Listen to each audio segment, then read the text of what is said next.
We're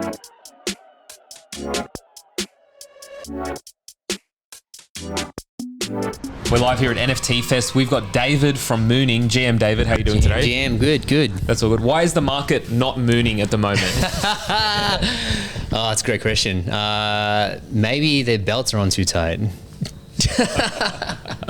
Yeah, we've seen a huge kind of, collapse in the crypto markets. It's been a pretty rough year, but you guys are building full steam ahead. Walk us through what Mooning does. Yeah, for sure. So I've said this so many times, like just talking to people here, but at the end of the day, I think we're all working towards the same mission. And for us, the vision that we're working towards is to try to get mainstream adoption. How do we build and bring businesses into the space to show the world how they can leverage off this technology?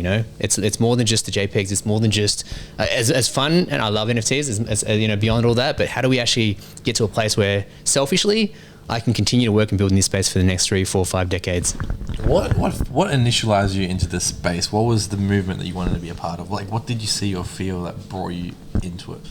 That's a great question, man. I think that for me, I just wanted to be part of the foundational pillars of, just be here. I think that's one of the things, like when we look back in 2-3 years time, who are the players and who are the people that I remember right now that are helping get to that place where when suddenly NFTs are everywhere or when Web3 is everywhere, and we had that mainstream adoption, who are the people that were part of that actually helped create that or were doing things to work towards that? I think that's super important. What was the spark for you to sell your agency and go all chips, all into Web3, despite the fact that crypto is down bad? Yeah. Well, I mean, that all happened just before COVID, and for me, it was my kids actually with that previous agency. So, I'd been building that agency for the last 8 years. And for me, the one thing I said to my wife back then was that it would kill me if the kids ever said to me, hey, you're working too much.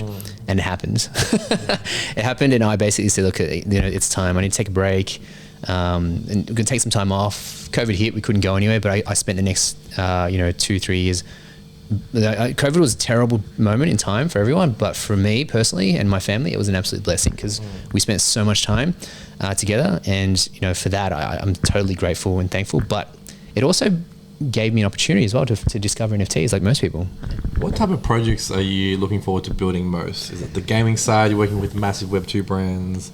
Which type of projects spark up a little bit of fire in your belly? Yeah, look, selfishly, I mean, I love fashion as well. So I love street culture.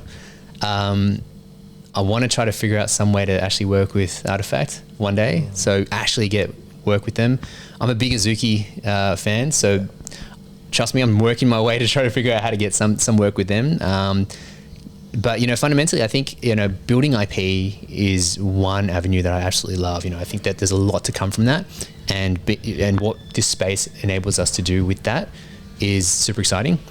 I'm a big gamer as well, so the GameFi side is super exciting. I want to see more adoption of that. I want to see how that can actually come to fruition. And we think about World of Warcraft, like I had so much gold at one point and I stopped playing, like just things like that. How do we actually, when that actually happens, I'll be super excited to see, that world come to fruition. What do you think the Web3 landscape would look like in 5 years from now? So 2027. That's a great question. It's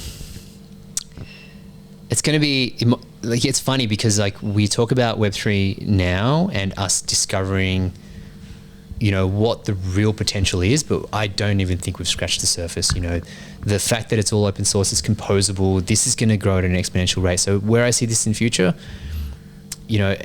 I imagine it being a very integrated world, and we're going to see, in my opinion, we're going to see this very clear line at the moment between digital and physical completely disappear. They're going to sort of become one.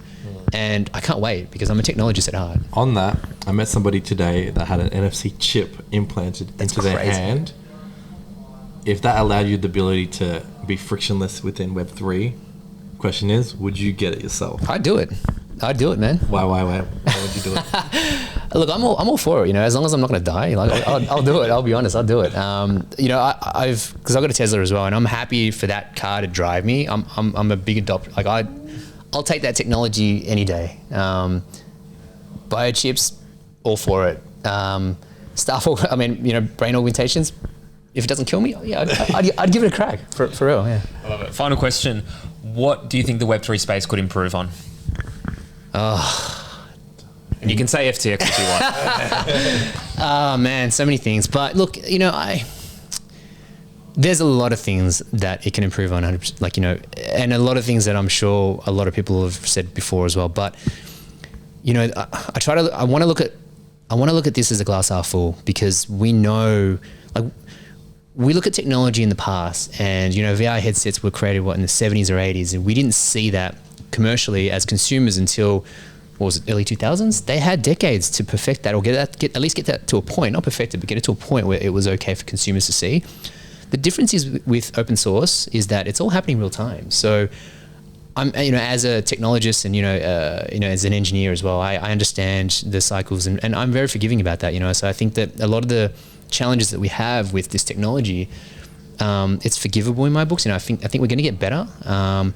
I hate the fact that we've got so many opportunists. I hate it with a passion that we've got so many people trying to scam people, because it's not truly reflective of the space.